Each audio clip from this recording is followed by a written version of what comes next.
Well folks, what's happening? Welcome to Mentality Monsters episode 16. So today we sit down with a gold medalist in the world boxing, European boxing and also the Commonwealth boxing as well. So he is an Olympian and he's also a professional boxer, a businessman. He co-owns Conlan Boxing, and as well he's just started up, which is opening up in Ireland, his new beer, Le Gras, which is available in Ibiza and over Spain. This here is the Michael Conlan story.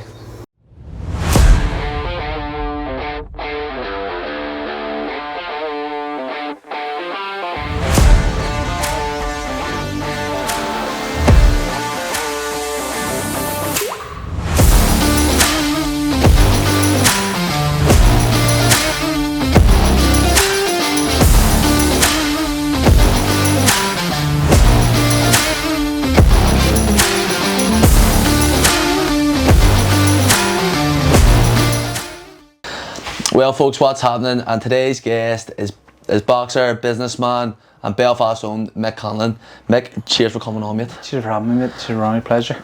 So you were on the marathon yesterday, you done part of it. How'd it go for you?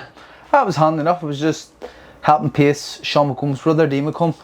Helping him get round to get a PB, which he got, so it was handy enough. It was good. Unreal. 307? 307 he got that. What do you think you could do?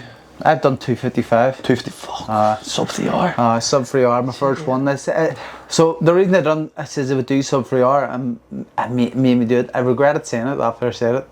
I said it last year. I done no hour from Geordie Shore. Yeah. I done his corner against Mayweather in London, and then by the time I got back to the apartment, it was 2 in the morning. 4 hours sleep, get up, drive to Brighton, and ran the Brighton half marathon in an hour 23. And after that, I says, if I do a marathon, I had no training either. I says, if I do a marathon, I'll have to break 3 hours on my first one. And everybody in there, dickhead, no, there. I says, 100%. Well, I says, I won't do it then finished. And then after December, I was like, oh, I might be finished here. I might just pack it in. I was considering it. And I says, fuck it, I'll just join a running club and run a marathon. So I text Sean's brother, D, and says, you want to run? He says, I've joined this running club and you can come with me. I says, I sound. So I joined with him, road runners, and they were all mental. There's something wrong with runners. Like I say this to them all the time. There's something wrong with runners because they're going, there's something wrong with you. Punch their limit. I says, the difference is I get paid hundreds of thousands to get punched in the fucking head for a living. Yous don't get paid. They get up at 5 in the morning, 6 in the morning, the piss and rain. They run 20 miles, 23 miles, you know. It's mental. So the training was hard. Put the training in and ended up running the half marathon in between that there in an hour 20. And then I done Manchester Marathon 3 weeks ago. 255. 255? Fuck yeah. Do you think you'll be able to smash that?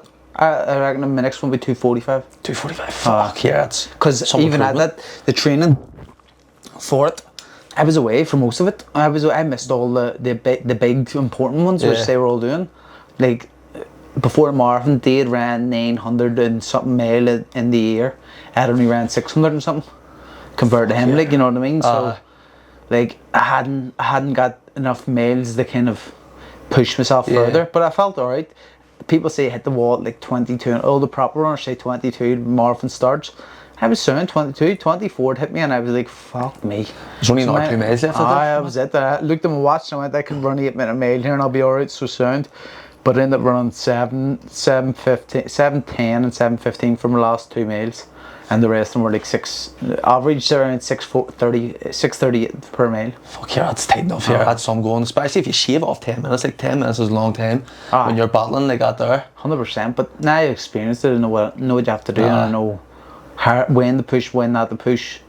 And I believe I'd smash it if I done it again. Unreal. See, on the scale of the 4 McComb brothers, where does D rank in terms of the modest? Because they all seem a bit. My dad works with Liam.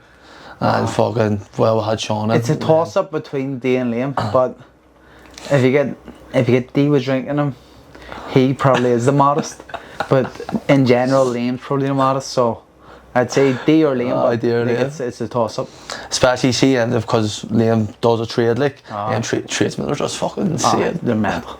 Funny, like, but they're different fucking level. Like they live for the weekends, like. 100%, that's it. Live for the full week, never mind, you know what I mean? Never a weekend. I was watching one of your podcasts a while ago. It was one of the Shane Todd ones. He says about when Italy beat England, and you put all the alarms on Arm's fucking phone. Alexa. That's a full. Arm was living with him, and he was like, "You bastard!" No, he's big in the football. He's like, "You bastard!" No, I says, "No, fuck you." So I went and got it, like set my phone out. It wasn't his phone. Put it on, set my phone, set it out, and made sure the alarm went off. The what do you call him? No, Pavarotti or Bocelli or Pavarotti, one of the two anyway. But it's a fucking tune too as well. I was lethal, and he just woke up and you're a cunt. It was brilliant. But Arn's a good guy. Arn, he's a sound comic. Did he surprise you? Was it boxing? No, his commitment did. His commitment did when he was down with me. His commitment and his willingness, coming from that background of like fucking so not even social media star, TV star, to be willing to go in and fight, even in the MMA, which I think is crazier than boxing. 100%. To go in and do that first and then come into boxing, takes a lot of balls, mate. And if no matter who you are, like to get into the ring, even the top fighters, it still takes balls to do it. Yeah. So for him to go and do it, not coming from a boxing or even combat background, to do it, unbelievable. Like. Have you came across McGregor before then, like from 10 to 10? I spoke to Conor first, 2015. He congratulated me first off when I won the amateur world title, and then when he was fighting Nate Diaz in the rematch, I got him a sparring partner for it, who's Connor Wallace, kid from Newry. He ended up being a sparring partner and he got the win, so he was buzzing me out there. And then we done after Rio, we done like a night in the Devonish. He was up in Devonish and I was invited up on stage. That's one of the best things I've ever seen. Like, I seen my opportunity and I fucking took it. I was on the stage, had a few drinks, and I says, "Listen, what do you think about walking me out in MSG on my debut?" And he's like, "No, you got my word, not to be shook on him." That's it. That's it. That's it done. So that was it. No, biggest fucking sports star in the world at the time, like. 100%, like out there, because I remember seeing the video itself, and I goes, "That's fucking genius." I was like, "That is fucking class." But you see me after this year, I'm gonna go, I take my chance here. Can I do this? Can I do that? Yeah. But bro, can we just start off really just where you came from, growing up, your family life, like what were you like as a young person? So I came up in West Belfast, Cavendish Street, basically just on the Falls Road there, like Clanner, Beachmount, and had a good life. Had a good family. Me and there was 4 of us all together in terms of brothers, just all boys in the house. My dad, it was a good upbringing. They worked, fucking done everything for us, so it was always good. And then kind of at around the age of 7, my 2 older brothers, Brenton and Jamie. Jamie's the oldest, Brenton's second, and then me. But they get brought to boxing just to learn how to defend themselves. There was no other reason. It wasn't like bullying or nothing like that. There, it was just need to go and learn how to defend yourself. My dad always watched boxing in the house. Was your dad a coach at this time? No, not yet. My dad only came through. He came into the coaching through us. You know what I mean? And so they went into boxing, and I just followed them to the gym. It was Bosco, which was top of Carly Circus. St John Bosco, and I followed them, and I was there for like a while, like a few months, and then the coach at the time, Sean McCaff, says he's too young. He needs to go. We're minimum age here is 9 or 10, I think it was at the time. I was only 7, so I cried my eyes out, and then I ended up joining Clanner Boxing Club. I had a few fights. And then Shawnee and my dad, they were at one of the shows. I had like it was what do you call them? The wee exhibition fights. They were there, and he seen me and was like, "Get him back! He needs to come back to the club." And then to come back to Bosco, and everything started to take off. Him won an Irish title my first year. Won everything. The first year was undefeated. The first year as like boy 1. Yeah. And then boy 2 kind of thought I was better than what I was probably at the time. Took my eye off it, won everything, and then lost in the final Irelands. And then obviously started dipping my toe into things, living in working class, growing up in working class, in Springfield. My mates' brothers and stuff, they were all like drug dealers and all at the time. Yeah. So we were able to get fucking stuff off the ends and stuff, and started smoking weed about 11, like taking E's around 12, and then every other drug under the sun. You know what I mean? Until around 16. So like I was always on a slippery slope. But I always made sure, because my dad was a coach at the time, and I always made sure I was in the boxing club. So I could have been going to the boxing club, a few drinks with me or on something, and got in, just hitting the bags and then leaving and going. And would he going, never going suspected a thing? Never fucking caught on. I was very good at hiding things like.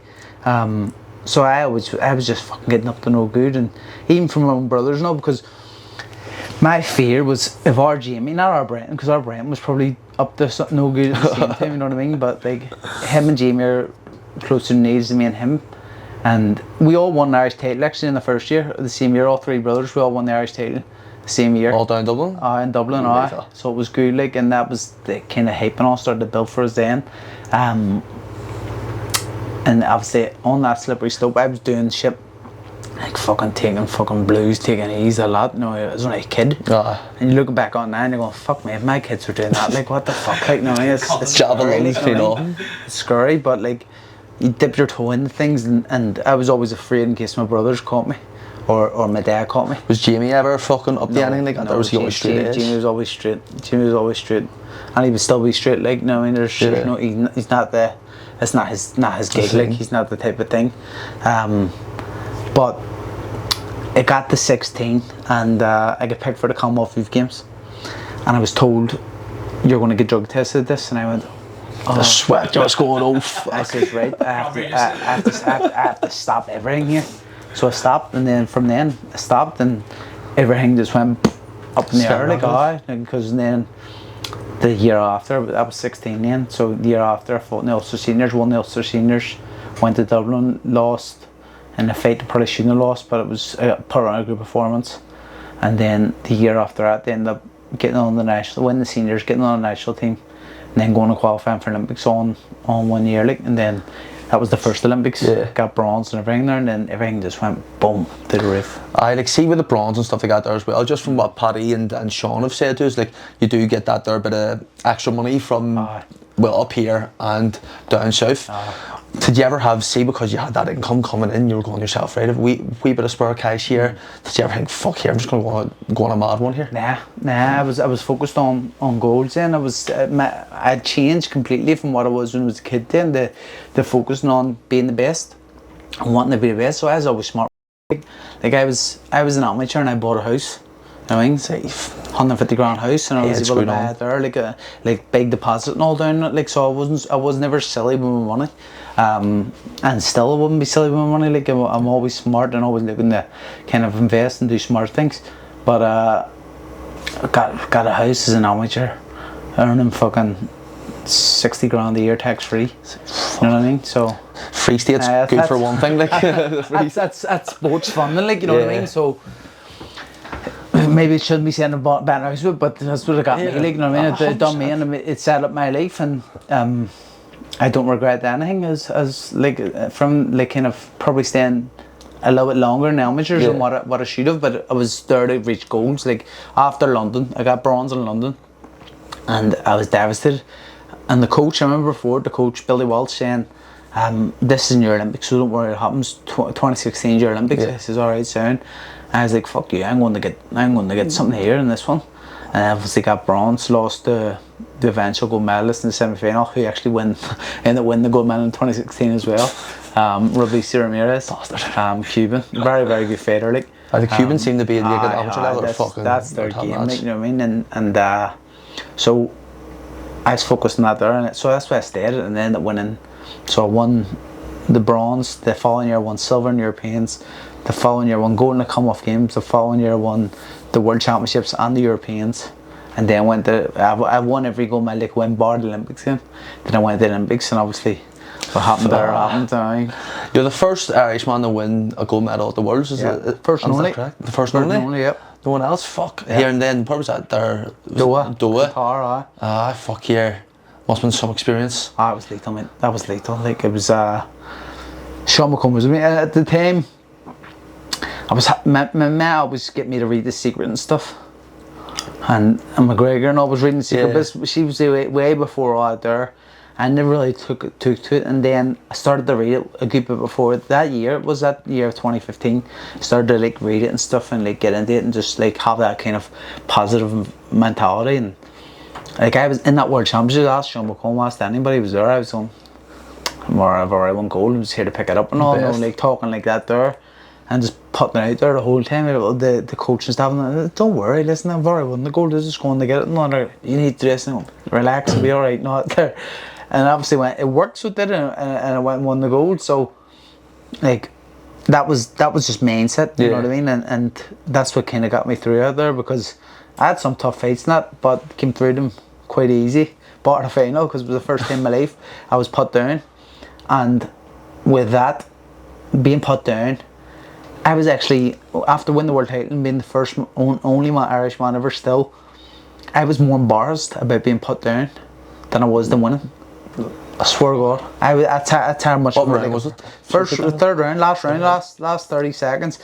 I was winning easy, and then I started like messing about and was throwing shots, and like he like threw a feint, and I went to go, and he went bang, hit me, and back knee touched the canvas, get up, I was wobbly, and I think alright, sound, and he was going to flat me, so I just went really close to him, closed my hands, so he couldn't get any fucking anything off. I was too close to him, and then obviously the bell went, so I was like, happy days. Happy days.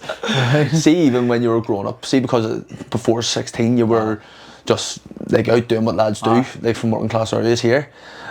And did you have much idols or boxing inspirations, or was it just fucking just there to keep your dad off your back? My dad would have fucking would have woke us up when we were kids, even younger than what like them years, like to watch all the big fights and stuff. So we watched the fights. Like I was kind of opposite a lot of my house. I loved like Princeton Seam and stuff, and they hated him. They hated the arrogance, but I just loved the showmanship. I didn't really like him as a person, but as the showmanship of it all, I loved it.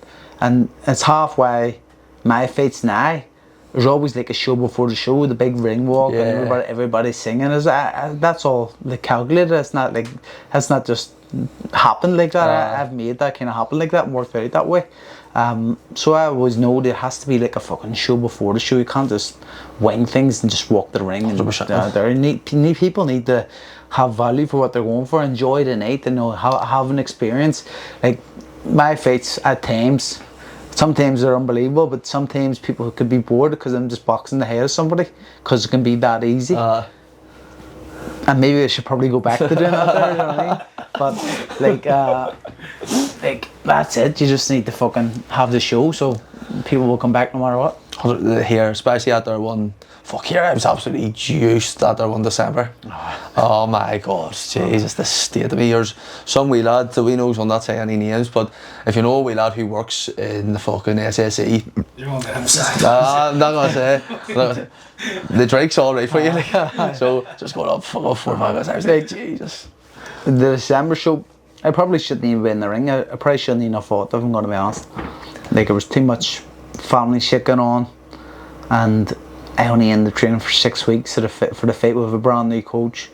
It wasn't the right fight, it wasn't the right time, but you make decisions and you live by them, and that was probably it. Only 6 weeks, and usually my camps are 12 weeks. Like I've done camps of fucking 18 weeks and everything. Like, you know what I mean? I'm always like in camp, but that one, it was rushed, and it wasn't the time. And obviously there was like family shit and all going on, which obviously distractions, and you're going, fuck me. Like you look in hindsight and you go, well, maybe I shouldn't have, but then you live. It's that's it. Here at Crocker fight, and I was bringing on the card. But that's it. You live with the decisions you make, and I don't regret anything. Would it change? It probably would, but like fuck it, it is what it is. So you just live with it and roll with it. What do you prefer, fighting SSE or Fila?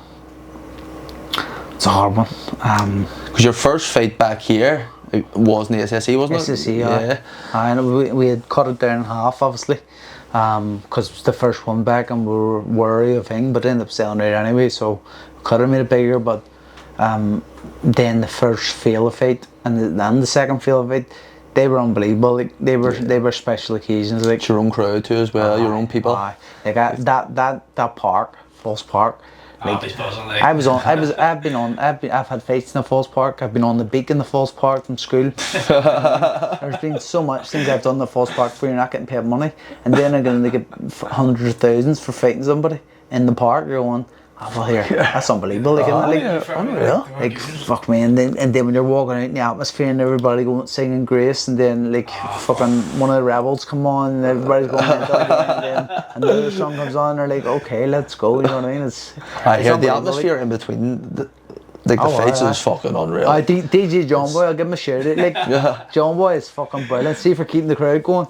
He gets them going. He has the tunes, like, and everybody loves him. He knows the crowd. You know what I mean? That's what it is. Where does Belfast rank? Because obviously you fought in the Garden, you fought in Australia. Yeah. Where does, like, for pro fights, where does Belfast rank the crowd?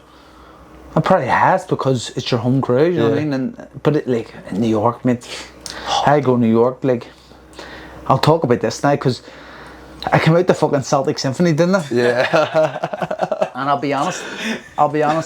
It was probably one of the best atmospheres It was fun. ever. Fuck yeah. People, I guess it annoys me because people look at that and go, "You're a sectarian cunt and all this here." It's not about that. You play to an audience, and my audience that at that stage was Irish. a load of Irish Americans who are all proper like rebel lovers and all this here. So you play to the audience. I had people driving, like, busloads come from Boston, busloads come from Chicago. Like, even at the after party now, I'm just standing there, not even drinking, just getting photos with my missus going, "Come on, have a drink," and going, "Fuck up," because I need to get photos with these. These have all travelled. You want them to keep coming. That's you make the night for them, and to have a photo with you and talk to you. It's more personal. 5 so they'll seconds come of your back time again. makes That's it it. all. You know what I mean? So, like, I was always smart that way, and like that one was unbelievable. Like, walking, and at the same time, like the promotion at the time, Top Rank. I was in the ring and they played the song for an extra 4 minutes while I'm in the ring, and like they could have stopped it, but like it kept going. But like, fuck's sake, I had Stephen Nolan calling for my arrest. I had fucking all sorts for inciting violence and terrorism and all this stuff. And like I had a pastor from Cork reach out to the Garden saying that it's like an American boxer promoting ISIS, and I'm going, come on the fuck here. Like, From Cork too as well? It's not that high from like, The rebel county, apparently. but like obviously Presbyterian. Oh fuck! Yeah, forgot about that there. I'm going, like, people, like I have plenty of Protestant friends, and like even when they first meet me and stuff, like loads of boys in our club, and I'll be like, "Fuck, you know, I never thought you were sound. Like I thought you were like a conflict, which is not the case. Like, it's not. It's like, I don't care who you are. I don't care where you're from. If you're alright to me, I'm alright to you. Like, me coming out to Irish music and me being like saying I'm Irish and like I love fucking the rebels out there. It doesn't mean I despise or to say that's stupid. Because someone says they're Irish doesn't mean they don't like anybody else. I guess it's a showmanship, exactly that, and like it's annoying in a sense, but I suppose it's the game you're in. Everyone's got to be offended. People love it and people hate it, and you know, no matter what, people are going to pay to watch it then, aren't they? Because people want to see you get knocked out, want to see you win. You know what I mean? So I fought in the Garden 8 times, and it's like that's my home away from home. And when I do come back, most likely I'll probably fight in the Garden first, simply because I've done 2 in the Stratton SSE and I've lost both of them. So Your last 4 fights have been in the SSE, or they've been in Belfast? Your last 4 fights? Last 4 have been in Belfast. I all SSE. It was Mariaga, and I was right after the Lee Wood fight. And people thought I was crazy for taking that one, because Mariaga had 36 fights, 28 knockouts or something like that, and 4 losses. Really dangerous puncher, and like, I just had to box the smarts there in the last round and trading up, and he caught me shot. I'm like, fuck me, I can't punch. But like, I performed well at the Gurphy fight then, the French guy. I done him in the first round. That was my first round stoppage, so it was delayed with that one. And then obviously Lopez. No,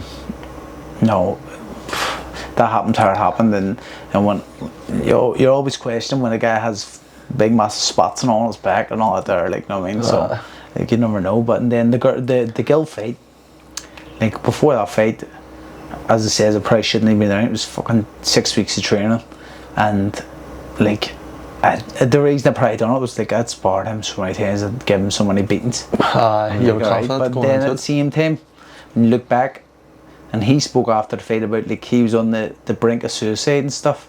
Yeah. So in hindsight, you're going, he's obviously fighting for his life. He's fighting for He his said, life. like in an interview, it changed his life. Like that fight there changed his 100%, life. and you know, fair play. It changed fucking when this seems to happen to anybody fights me. Like when Lee Wood fought me, it changed his life, didn't it? Like so. It's kind of like McGregor in the red panties. That's it. Red panty. We're fighting Mick Conlan. That's it. The red panties. Is there anybody who's hit you and you've thought, fuck here, didn't expect that? Like Lee was known as a puncher, but in the fight, I didn't think he could punch. At the end, it was more fatigue than power to dummy. You know what I mean? I was feeling with that earlier. I mean, it was it was fatigue, and I've never said it publicly or in interviews, but 2 weeks before, if you had COVID, a lot. You know what I mean? And it didn't affect me so much. But if you look at the last round, how fatigued there was, probably, well, maybe it did, but you never know. So there's no point in making the excuse. You know what I mean? So. I didn't think I know at one stage in the fight I was on the ropes and I was like doing this here shoulder roll, and he was like trying to punch me to the bodies, hit my arms, hit my finger, like my whole arm was bruised, and I was laughing at myself going, he's really trying to kill me here. He's really trying to kill me here. I was laughing, just hitting like that there, and then I'd say Mariaga when he hit me obviously in the last round, because like in fights you don't really feel them. More in sparring, like in sparring, like there's people like who hit you and you go fuck me. But like when Mariaga hit me in the last round, I was like, we don't want to be seeing no stars here. That's good. Let's move a bit and then get back to it. So, but I like in an actual fight, there's never one where you go fuck me. I was saying, the ones that do you, you know what I mean? You don't feel them. Your dates are out then, aren't they? So that's what it is. The best story I've actually heard like from you was after at their fucking Lee Wood fight. You woke up and you goes, how long was left? It was a minute and a half. Oh, fuck. I woke up and it was just as we're like I like not woke up. I came to my sense, you know what I mean. I was like, obviously it was like you know, and like there's my brother, our Brent was there. I went, what happened? He goes, you lost. I went, knocked out. And he goes, listen to me. How long was left? He goes, minute and a half. Ah, fuck. Just close my eyes above my head. It was disgusting. But like, what kind of sleep it is what it is. So you end up you've got a gold medal in the Europeans, the Worlds, the Commonwealth. Yeah. What would have been your most satisfying one out of all of them? It's hard to say, like, the Olympic bronze, just because it was my first major medal, you know what I mean? It was Olympic Games. The whole world watched the Olympic Games. Yeah. And it was 2012, and then from there, I just went to stardom, like, you know what I mean? Everybody knew me. We went to, me and Paddy, we went to beat them. We went to beat them we get back on the Monday, we went to beat them the Friday. I got the Olympic rings tattooed to me on the Wednesday. Smart move, that's a smart move. As soon as I got there, like, everybody who was there was like, oh, we were watching you in the Irish bar the other day, and I was like, oh, happy days. And I mean, it was unbelievable. I mean, everybody knew you, they were like, happy days, it's brilliant. Then even just being out about Dublin and stuff, like, I'd be more like famous and like get people coming way more like in the south. Paddy said that as well. Paddy used to be mental with Paddy, like, because I was bronze medalist too, but Paddy was fucking double bronze medalist then, and obviously so outspoken. People like would just torture him for photos all the time. I was getting photos now and I was loving it, but he was like, fuck off, right? You take your phone and I'll smash your phone now. And I have seen him actually grab someone's phone, throw their phone across the bar, like. He said us about that where were they? These took the bikes. Oh, in 2012, boy. Flying around, go, good night, Mike. It was fucking brilliant. You won it in London too as well. The enemy's backyard. Love to see it. See as well, but see when you came back, Matt, did you expect, because I know like you came off the plane, there was fucking all journalists there and like a good crowd. Did you expect like what you were like coming back to? No. Like I drove down my street and there's a fucking mural painted me already on the wall.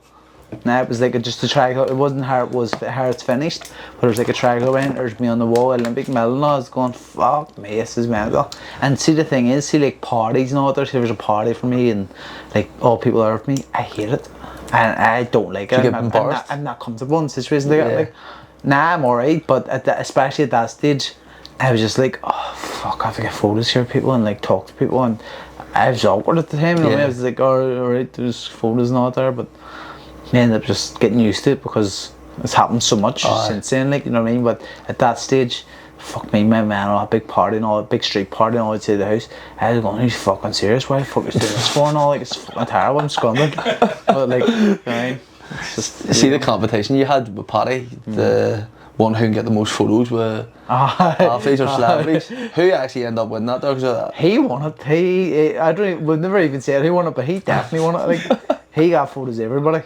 And even if he didn't get photos, he was standing here and there's Usain Bolt and he's taking a selfie. He got there.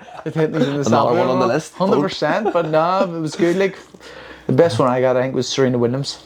I've seen that there one, that is. I couldn't believe how big she was, like. Oh yeah. I mean, she's huge, and I mean, you could set a battle on her backside, like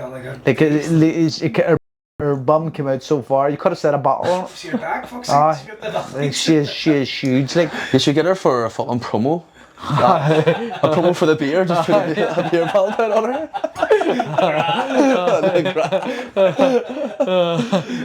So with Le Gras as well, like where did I was going to get into it later on, but since we're fucking speaking about Le Gras now, where did the idea for that come about? Me and a mate who's from Dublin, Sean, you know, he came to me with the idea. He's been thinking about this year and wants to do it, and when I came into it with him and I says, I'll come into it with, so me and him started it up, and the ball's just been rolling since then. Obviously he's very well connected in Ibiza, so we end up getting in everywhere in Ibiza. Ocean Beach, all the bars, Lenniger's, Itiga, all them. We're trying to get in Ushuaia still. But like it just took off, and we got it in like loads of bars all over Spain, Salou, a lot, you know what I mean? So it's went really well. And obviously the name With Love, you know what I mean? With Le Gras with love, and Earn Le Gras from Ireland with love. Ibiza Le Gras Ibiza with love. You know? So like anywhere you are, it's just you can have it, and it's fucking brute with shamrocks and everything, and that's obviously for the American audience or the Irish Americans. They love it, you know what I mean? And you know, you've got luck in the bottle. It's a lager, 4.5%, and it's really nice. So you know, we're hoping it takes off. We have a lot of big people involved in it now. The guys about Cobra and all are involved in it now, so it's going to blow, 100%, like especially because it actually is hard to get a decent beer. Like a decent lager, it is like fucking. I was on the Heverly on Saturday. Especially an Irish lager. Especially an Irish lager. And see here, well, any beer when it's warm is fucking bad. Like, but Jesus, Harp is Harp is fucking tight. You've got your thing this Thursday as well. You're opening in Ireland. How do you feel about that there? I'm excited, mate. I'm excited. We have a lot of big faces, a lot of big names going. So it should be good. I'm looking forward to finally being here in my home country. You know, it's already all over Spain, so the fact that now it's come back here is it's exciting. Is there a chance it's like going to be in America within the next, say, year or so? Yeah, I think so. Yeah. How it's moving already. It's moving very fast, and you know, if you take in the comparison compared to McGregor's Fords, we ain't put that much money into it, and already we're probably just a little bit under kind of the profile, but we're still high enough profile without the mad investment which he's put into it. Did you take much off his and the way he's rolled it out in terms of the promos and trying to highlight it, or have you just been going off your own? We're just doing our own thing. You know what I mean? Doing our own thing and running their own way. Anything Connor touches, it turns to gold. So like, you know, you can't really replicate that. 100%. That's just him. He just has that aura about him. See, especially as well. Like, I think, like obviously I do like McGregor, but I think see old McGregor, like fucking Mayweather fight, pre-Mayweather. I think see just the fucking aura about him, the way he speaks, his law of attraction. How he spoke, but also the results he was getting when he was saying all the things. But to be honest, you know, people see him and just think he's mental. And he's crazy, you know, out there. Like, I've met him personally, I've met him away from cameras, and when he's away from the cameras, he's one of the most soundest down there people you can meet. But when the camera comes on, he has to become 100%, his persona, you know what I mean? So that's how he sells stuff. It's 100%, and it's the right way to do business for him, and like it's he's still got the magic, and even still now, like he done a film and everything, you know what I mean? Everything he's touched, I watched it, it was alright, but like he's just playing himself, isn't it? Like a mama. So like fair play to him. You gotta respect everything he does because no one from this country's ever done that. And it'd be very, very hard to see anybody ever reach those heights. Do you ever think you'll be an actor or you'll go into that kind of game? Nah, I don't think it's for me. Like. I could see you, like, not Jamie, but you. I could see you. We'll get Shane Todd to get you on something. Get Shane, get me on something, but no, get me on the blue lights. Me just get me in, just a wee bastard. I'll be alright then. So we'll go back just to finish off your amateur career. Yeah. So Rio Olympics, you're touted to be the fucking gold medalist. How was the entire fucking experience in itself? Did you have a feeling that something funny was going to come up? No, but I think everybody around me did. From results which were happening during the games. One, Rio compared to London as the games was absolutely shite. It was terrible. You think in Rio and you're going Rio de Janeiro, unbelievable. Yeah. It was terrible. How London was unbelievable. London was just pure high class. You're using the fucking same money you use at home. It was handy. Yeah. Rio was just different. It was just like, it was the facilities not just weren't the same. They weren't the same standard as London. And then the games itself, like I was still in the mindset, the focus, the secret mindset. No, I called her who I was going to fight and everything before it even got announced. This is who I want to fight. This is where I want to fight this year. And bang, the draw was made. I was like, all right, here, happy days. Stephen Donald is with me. He's like, fuck me, he said that. And me, I know what's happening. And then the night before I fought, the Russian heavyweight fought the Kazakhstan heavyweight. The Kazakhstan heavyweight was robbed blind. It was for the gold medal too.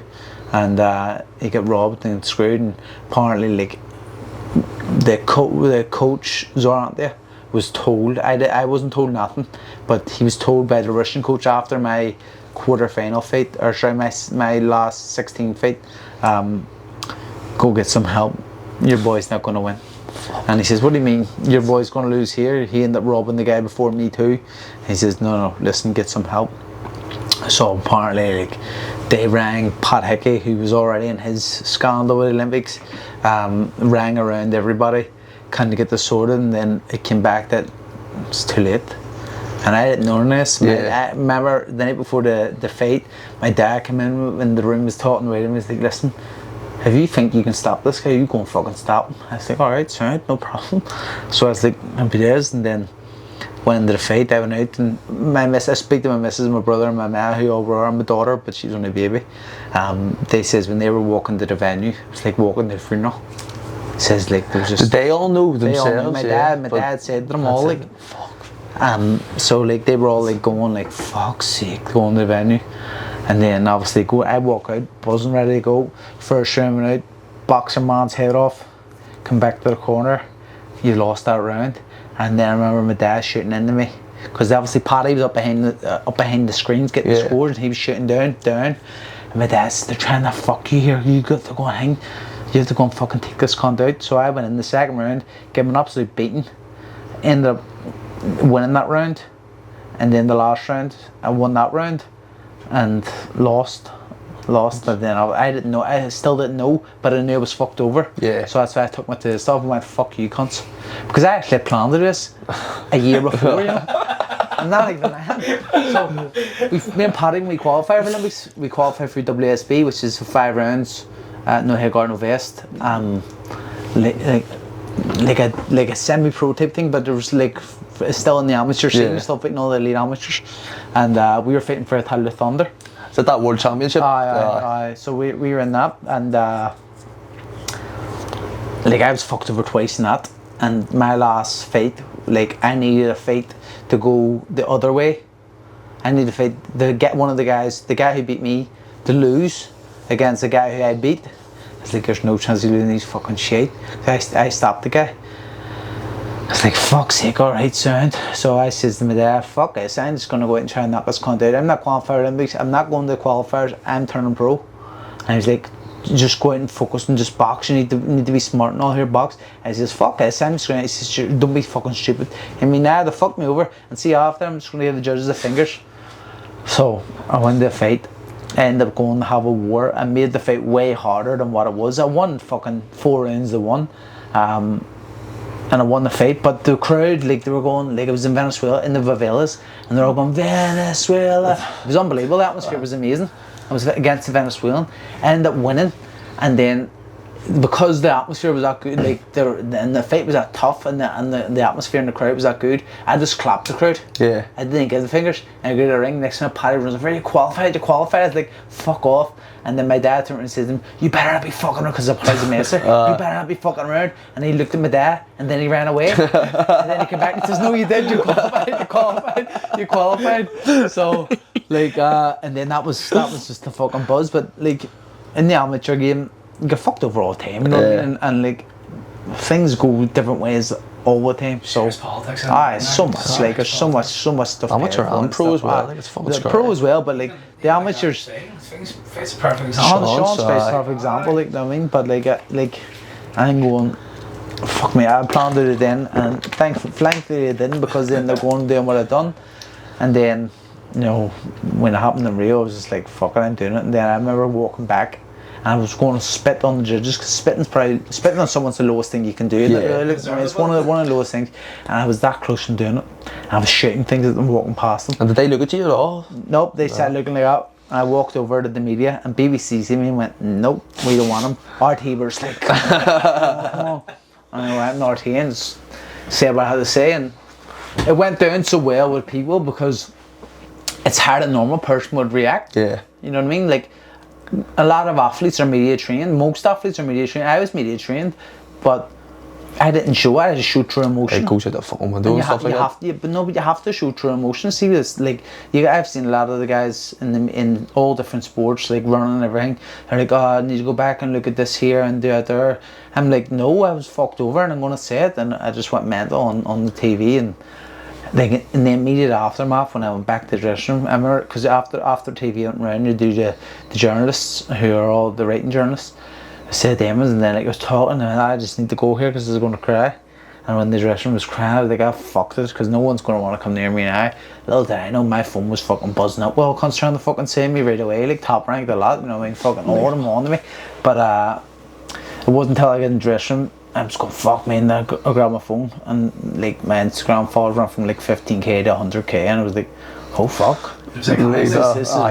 Here's the best thing that happened. Would I go back and change it and get a gold medal? No, because most of them gold medalists from the games have been on my undercards. You know what I mean? Like, so financially and like career wise, it boosts me way more than what a gold medal would have. Build a serious hype around you. 100%. Everything has led you to where you are now, like, and you know what I mean, and look what you're doing now, especially in boxing and outside of boxing though. There was actually a question, so I put up a thing just saying, does anybody want to ask any questions to Mick? Yeah. And fuck, that's probably the most I've got for anyone. I've done that. One of the questions were, what's more important now, world title or making money? World title. World title. I would seal it. You asked me 2 years ago, I probably would say making money. But now, the only reason I'm coming back is to try and achieve what I believe I still can achieve. That's exactly right. I said earlier on, I said, well, fuck, what do you want money? Because he's got everything going. Yeah, no, yes, 100%. I'm not doing it for money now, you know what I mean? I don't need to fucking fight, like, I've got my own promotion, I've got my own management company, I've got my own beer, like, I have way more income streams than most fighters will ever have. So invest wisely, and that stupid income streams, really good income streams. So it's not about money. It's about, you know, trying to achieve what I believe I still can achieve. Now we'll have to see if that's true or not when I go back into the ring. But I still believe it is, and I still believe we can do what it is. So, you know, it ain't about money. Have you decided, or did you decide to go pro then before them games? I was going pro. You're going pro. It was just a boost. Was it hard to transition from the style of amateur? It was, because if you think about it, like, I was amateur for 18 years, and let's be honest, I completed amateur boxing. I had the style down to a T. So when you have something so well ingrained in you and you've perfected it in a sense, like, it's very hard to change that immediately. Yeah. So it took me a good few fights. Like, at the start of my pro career, obviously a massive hype around me, and the performances probably weren't what they probably could have been or should have been, because I was changing fucking state, I was training with a Mexican coach and everything. I was trying to do things which weren't suited to my style, so it took a bit longer. Like, and the criticism, man, like the criticism I was getting from the likes of Teddy Atlas, from the likes of all these journalists and commentators, and you're going, see, looking back on it, like at that stage, I don't regret being in the lights, but it would have been easier to be away from the lights. Yeah. Because you're only you're learning a new craft again. Like, because here I say about boxing, professional boxing and amateur boxing, it's a sprint and a marathon. They're two. You're both running, but they're both different types of running. You know what I mean? So, it's completely different, though. So, like, it's just two different sports, and obviously trying to change that style, because I'd been so long as an amateur and done so well at that, it took a bit of time. And you know, I remember being after fights, being fucking like beating myself up, really, really down because of performances, and like, you take your wins, you know what I mean? But I was fucking going. I remember I fought in Chicago. I was probably only, he was 4-4, I think his record was. He was the Mexican cunt, and he did, like, people go, you know, you're fighting a fucking gardener and all that. He half did look like something like that, and it was the only one that's ever looked like that. And I'm going, fuck me. So I, even at the weigh-in, I'm like sitting like that, like not even smiling, not even tensing, just standing there like that. And I went in to get him out in the third round, and I remember getting up the next morning, disgusted with the performance. I still got him out. I got most of them out in like the first round, the third round for the first few fights. And actually, the first fight, a funny story before going on that one. People were asking me, what round are you going to do? I said third round. So everybody's going right third round. Alright, and the guy's telling some big hitters third round. So there was big money put on it. The betting was suspended. And people were looking in, the party, they were looking into my fight for match fixing. And like, people were going, his fights are fixed and all. I'm not. If you watch my performance, when it comes to the third round, in the first fight, I'm just trying to get him out and lose the punches, just to get it done, because I'm like, too much people will lose money here. I put the pressure on myself. But like, after that there, even the second one, I remember after that fight, I was going, fuck, he was a dickhead and stuff, and I got him out. No, but like, fuck me, I was shite. I got up next morning, 6 o'clock in the morning, went running. I was fucking pissed off. So straight back into it. I need to be back training right away. See, you're fighting St. Paddy's Day, your debut fight in the Garden. What was that there like? See, just the entire fucking, the hype and St. Paddy's Day in America, fucking McGregor, the Yanks. It was mental, and I mean, it was mental, so loud. And I'm walking out here fighting in the main event. There was a 10 round there before me, and the main event in a 6 round fight in the Garden, walking doing an entrance through the Garden that no one has done before. I'm the reason the entrance now, people come down the stairs for the main events, because I was on it. I need a big entrance. Showman. I mocked it all out. That was it. And so I got it sorted now. I walked down, but I remember before, I was in the dressing room, get my hands wrapped, man, Robles wrapped my hands and all, we're sitting talking. McGregor comes in, going mental out there and all. Mick, can you do this? Can you do this? So I'm getting my hands wrapped here. Next minute to go, right, 10 minutes to walk. I'm like, I haven't even fucking warmed up. What the fuck's going on here? What the fuck is going on? I haven't got no. Did you just get lost in the entire? No, it was just, everything was just that mental with everybody in on McGregor and all that. And next time I'm warming up here, we're doing pads, and we're going slow, smooth as fast, and I go, fuck off. Just let me warm up here. And then I walk the ring. I remember walking, going, here, what happens if you lose? I mean, all these thoughts come in their head. So I'm walking there, and fucking crowd's going mental. Again, the ring, I was like, get this over and done with. This crowd's on here. Like, even like, you look back and you go, if I had this box that I box, I'd have fucking done that way, it looked way better and all. But just with all the fucking pressure and the fucking thing, you just rush things. And obviously with the betting and all, and I was going to get that third round done, you know what I mean? So, fucking mental. Oh, Jesus. See, after it, was there much of a after party, or were you just? I met the first year, we had one after party after it. It was meant, see, the after party, as I said, I don't get a drink, I just get photos with people. That's the main thing. And I try to have a drink, but you can't, because people want photos and people want to talk to you, and they're like, alright, sound, they're paying to watch, they're paying to see you, so give them a bit of time. Yeah. That's it. On the second year, I done 3 after parties. So I says, and here, I made sure I got paid for them all this time. Didn't get paid for the first one.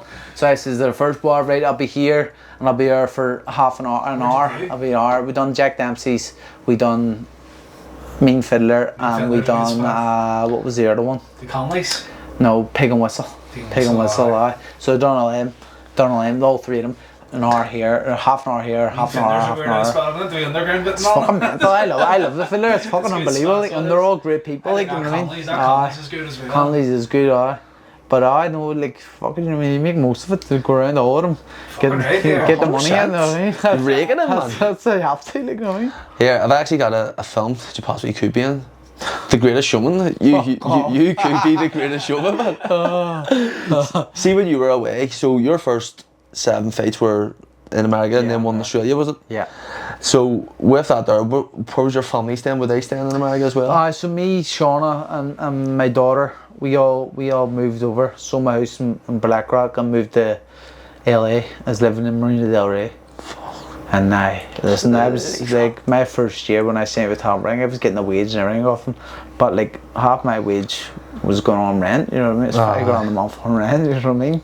So half of this month was going on rent. I'm going, the fuck's going on? Lifestyle out there's expensive as well. Aye, but Marina Del Rey again is a nicer, like the one Becky Lynch from WWE, she was one of my neighbours. Janet Jackson, she was one of my neighbours. All these fucking superstars from my neighbours, like. And going, what the fuck am I doing? See, looking back on it, I go, wish I had went somewhere else. Yeah. Exactly. Look back on it, I probably wish I had done something else. But at the same time, I only moved there for the safety of my missus and kids, you know what I mean? Because it's a safer kind of area. So, like, we're right next to Venice Beach, you know what I mean? All out there. Yeah. So, out the walks and all, like, walking down at night time, going around the beach. But it's, when you're in boxing, mate, I'm in training camp every day of the year, like, you know what I mean? So, like, I'm not able to enjoy it with them. My missus and my daughter, they loved it. They weren't homesick.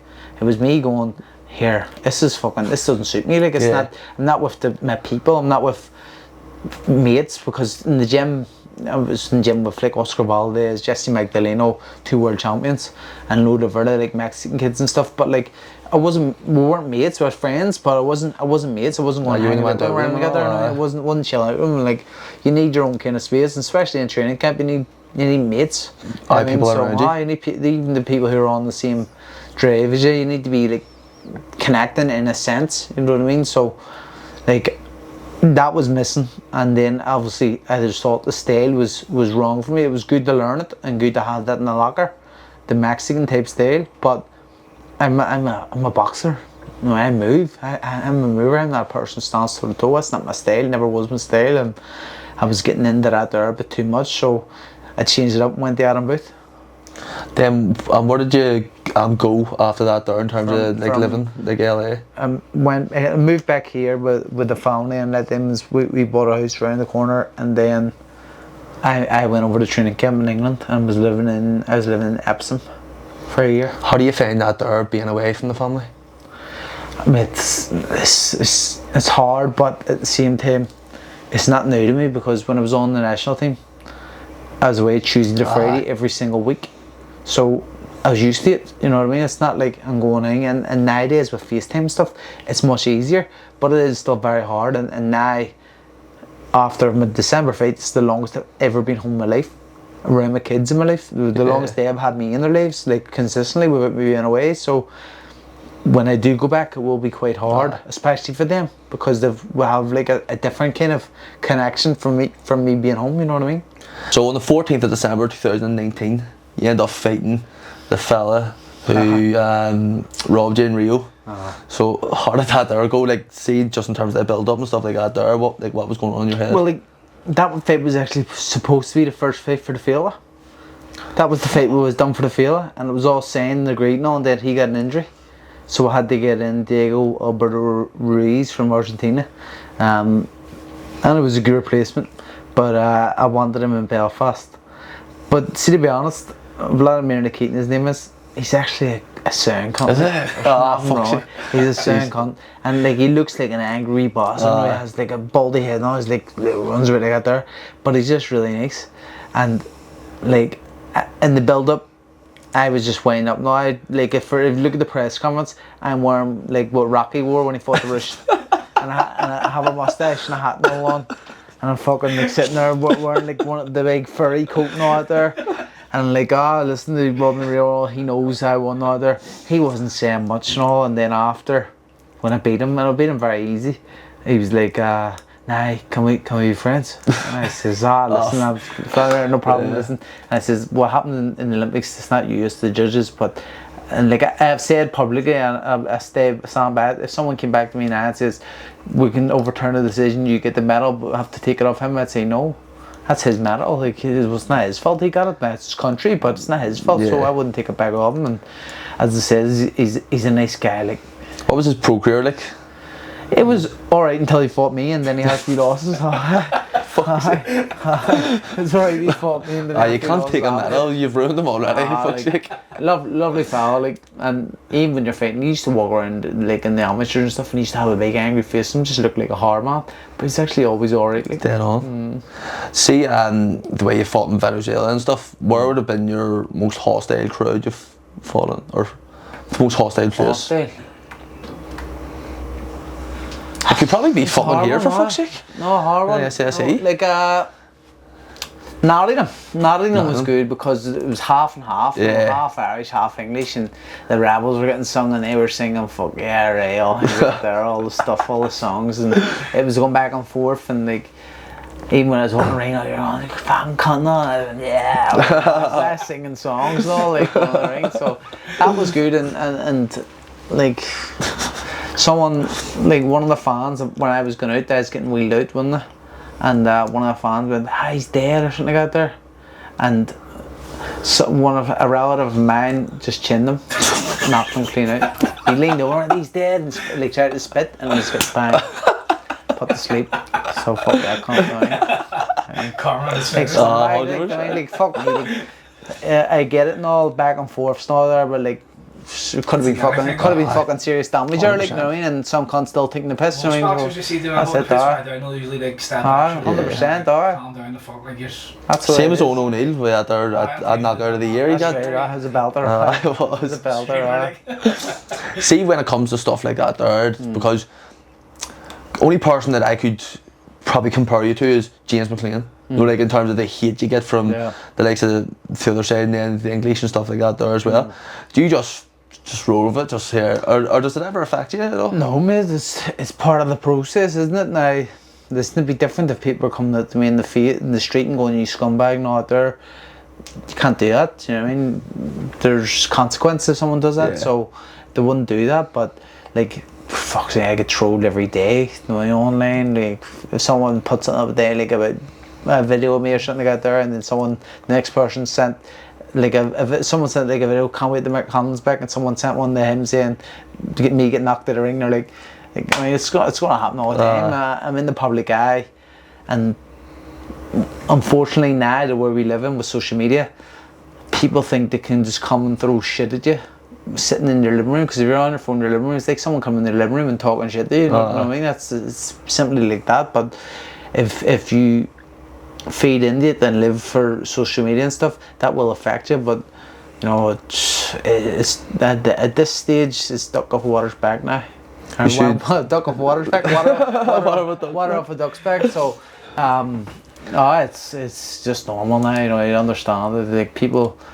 You understand a lot of the people that are going to say shit, or people who would wish they were in your position, or wish they were doing what you were doing, or just want to be hateful and have something against themselves and hate themselves in some sort of way to effective. Exactly. I mean, you very rarely get cunts who are hard on you in life, in a hard position, you talking down at you, throwing shit at you. You know what I mean? So, I mean, what's the point of taking anything off them as advice or criticism off them when they're not where you're wanting to be? They're behind you. So I'd probably just go and get Andy Malone to go to their doors. Andy's mental. He probably would too. Just start shouting at him. So, bro, we'll go on to just a few quick fire questions here as well. Conlan boxing, where did the idea for that come? Me and my brother came up with the idea. He was obviously managing me at the time, but we were speaking, we're like, we need to have something for after I finish. Like, we need to have some sort of, you know, setup done. Like think about doing our own. We could do the second failure, which we done, and that's when it started. So that was 20. Was that 20? It was 2019. Was it? No, it was 2020. 2020 is when we started. Yeah. And it just went boom.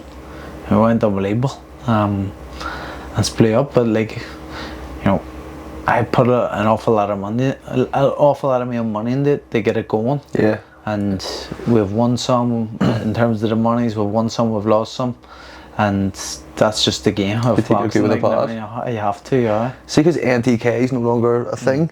Do you think because it is smart because they're that way? You're like you're there. Do you think would you be the main promotion in Ireland now? I think so. I think we're definitely the biggest. We have broadcasts with the Zone. We have our fighters and stables growing, and we have some of the best fighters on the island already. So yeah, I definitely think we're the biggest in the country at the minute. Conlan Boxing done Owen O'Neill's last one. Yeah. Where did you find his replacement? Because he was a fucking mad bastard. Where we found it? Castle Street. No. Alio, the one of the coaches, Alio Wilton, he was training with him and we got it from him, but apparently he actually is crazy, and he has, like, back in his home country he's also crazy, and he had to go on the run to this country. So, but he is he's TV gold. Yeah, TV gold. We need him back. I need him back. That clip got the most views. Yeah, and everything. we need him back because he is paid to watch. You know, entertainment. He's entertainment.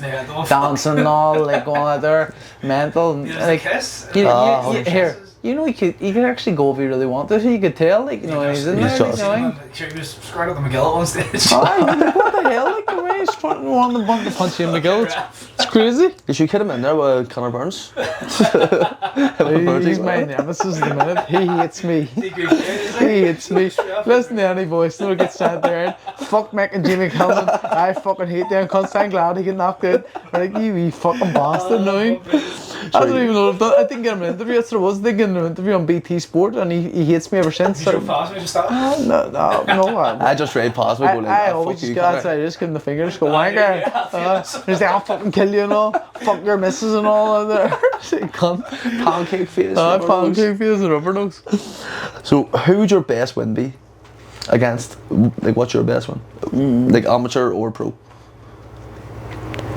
I'd say the world final against John Akhmadaliev, because he went pro and was unified world champion already and all. You know what I mean? So he's a very, very good fighter, and I'd say he'd probably be the best win of an opponent on. I don't even know. I've fought that much people. Yeah. Probably even people who've done way more than him. You know what I mean? So there's some very good wins there, but as an amateur, probably Akhmadaliev, the world final. I'm trying to even think about the amateurs, but as a pro, either TJ Dehaney or Mariaga, one of them two. Sean and Paddy give us kind of like a ballpark like figure of how much like amateur fights they had. There's like in the hundreds. Like how much do you think? 200 or something. 200. Fuck, it's a lot. Like your favourite moment in boxing? It can be either or amateur or no, the most iconic one, that is definitely like the walkout at the second field. I came out to Grace, obviously. Then they kicked into and was it Northman, Southman, comedies all kicked in that one, and then it kicked in the War. Whoa, good God, Joe, what is the good for? And it was lethal. And the hate behind it, because obviously TJ, the opponent, who's also former world champion, he actually won last night in Tokyo. He was talking shit and all, and he was saying in the build-up and all, hey, you couldn't bust a paper bag and all things like that. Put him down and stuff, and give him a beating over the 12 rounds. So that would probably be the best, the kind of most memorable, because it was in the false park and all that. You know what I mean? Your home people. But like, again, there's so much. The walkouts, like fucking the Salt Lake Symphony one, the McGregor one. There's been some unbelievable ones. Even when I fought in Australia, I came out to Lonesome Boatman, and it was in a 55,000 seater arena. It was Manny Pacquiao and Jeff Horn undercard. It was co-main event, and there was like about 5,000 Irish in a pocket in the corner, all going mental. Unreal. So it was like there's loads of class ones. Like, Creating memories like that for oh people. my God, That's lethal. no, I mean, It's so The funniest person in boxing. it's a hard one. I don't even know. It's a hard one. I don't know. Go back to that one.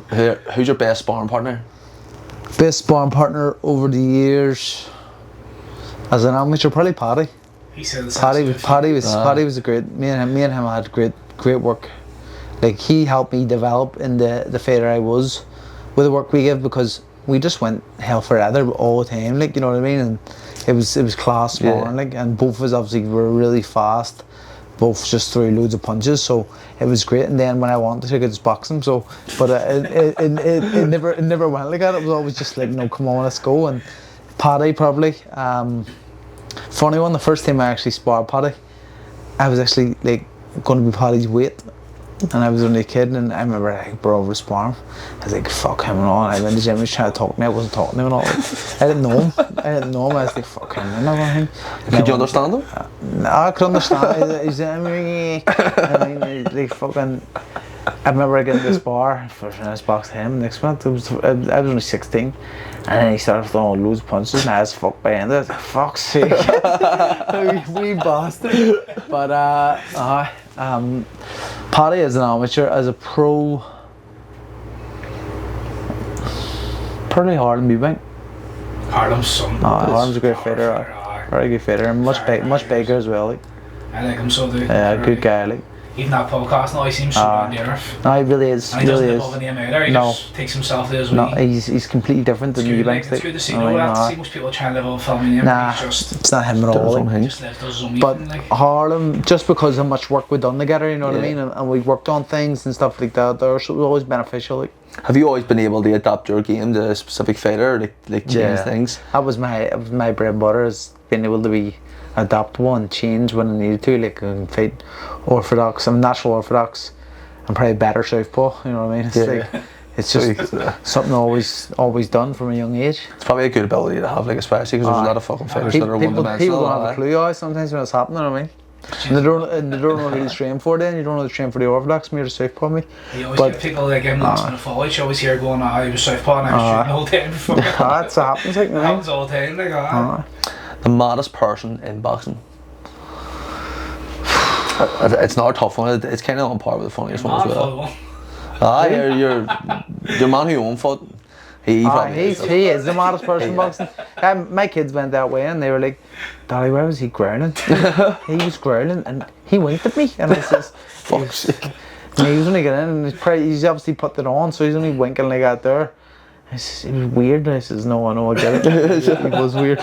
You just have to get him again. He was. We'll definitely get him again. Oh, fuck. TV gold. Your best memory from an Ireland camp? There's many of them. Maybe not the camp, but one of my best memories is after London 2012 and going out in London, me, Paddy, and my dentist, John. He was actually the dentist. He became my dentist after London, but he actually is working on teeth in London, but he's from like Banbridge direction, and that was the first time I heard him. He was mental in the drink, and we ended up in the casino and all. It was good crack. It was a good night. Good crack. Who's your hardest opponent? Hardest opponent? As an amateur, Rabisa Ramirez. He beat me in the Olympic semi-final, and then as a pro, I have to say one of the ones that beat me, don't I? Like, I can't, like, I'd say Lopez. The judges? Lopez. We'll go with Lopez on that one. So, now I'd say these are probably like harder. Your death row meal, 3 courses. Pizza. Where from? You can't blame a man like that. Little Lily. Has to be Little Lily, Ever try Hudson's? No. Where's that? Glenville Road, great. Top of Glenville, got best come pizza on, in the the farm, north. I meant to try fucking Hudson's, so I'm from the west. Hudson's? Alright, so I know on it. Get one fucking quality. Get the sweet chili dough balls, garlic dip. No, I'm going to go and see Ryan Curtis here when I leave. Is he still in fight? He's still in hospital. No, he's still in hospital. He's still in hospital? That's how I was saying that. Maybe that's some story up. Let's see if he gets come back from that. Even then, he sort of come back. He will. 100% he will. Unbelievable. One of the most down to earth, humble, positive people I've ever met. A proper inspiration. Even following it, there'll be a movie on him, there'll be books on him. I didn't know him until I seen, I think it was Tommy put it up, and I started watching and I was like, fuck, that's some, like, they recover that quick. Already how he's recovering is amazing. Like, it's class, like, fair play. It's amazing. Fair play, he was right. So, this year one, 3 like people, dead or alive, to have dinner with. Muhammad Ali, Michael Jackson. Yeah, MJ man. Heard that like Tommy McCarthy's a big MJ man as well. Me and Tommy would have sang it on the way to Dublin all the time. And probably Jordan as well. Michael Jordan, not Jordan, no, Michael Jordan. All Michaels, you know what I mean? 3 Michaels and Muhammad. Your favourite takeaway, which again is pizza, I'd say. Yeah. Your ideal holiday location? With the lads Ibiza and with a family Dubai. See now if you're going away on a lad's holiday, like what's the maximum amount of days? According to the missus, 4 days. But I know 4 days, 5 days. I done Thursday, the Monday. Was it Thursday, Monday, or Thursday to Tuesday? Thursday. It was Thursday, Monday. Fuck me! I was on my phone on Saturday morning trying to book flights.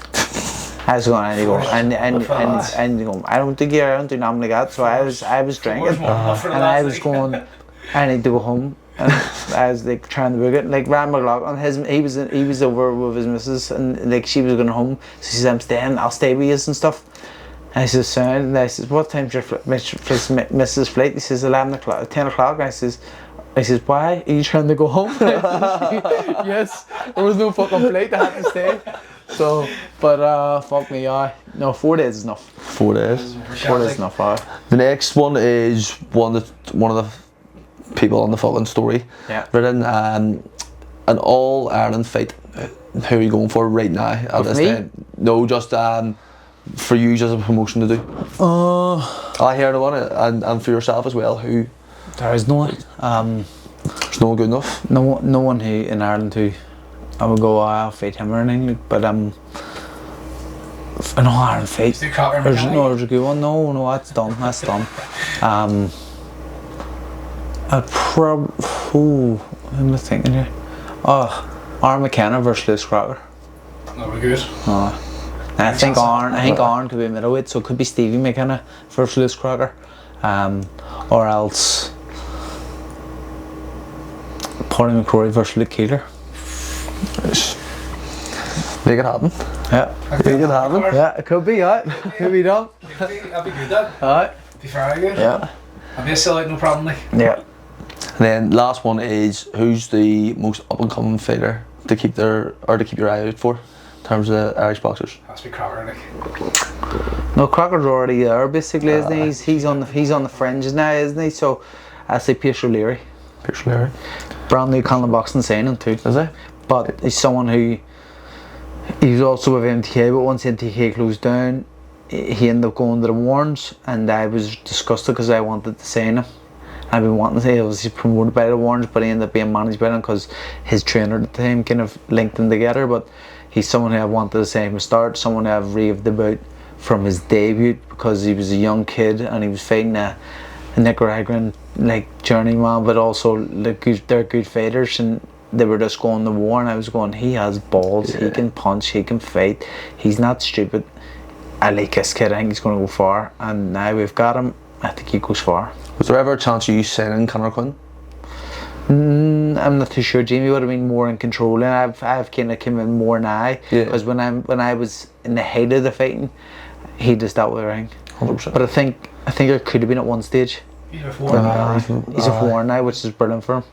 And he's a good kid, Conor. Good story as well. Good kid, very good, like very mentally tough to come through what he's came through. So he was totally would never box and all there. So like crazy, like so. But no, Connor actually grew up 2 streets away from me, you know what I mean? So, Sure, he's he's